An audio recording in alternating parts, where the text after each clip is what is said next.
Arestado ang isang sospek sa isang anti-drug operation sa Barangay Bacau, Mandurriao, Iloilo City nitong Miyerkules. Nakuha kay alias Neskel, 29 anyos, ang 100 grams ng hinihinalang shabu na nagkakahalaga ng 200,000 pesos.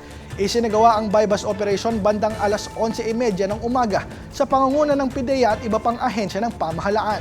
Nakuha rin sa sospek ang isang cellphone at ang buy-bust money. Maharap ang sospek sa kasong paglabag sa Section 5, Article 11 ng RA 9165 na may parusang habang buhay na pagkabilanggo at multang 500,000 pesos hanggang 10 million pesos.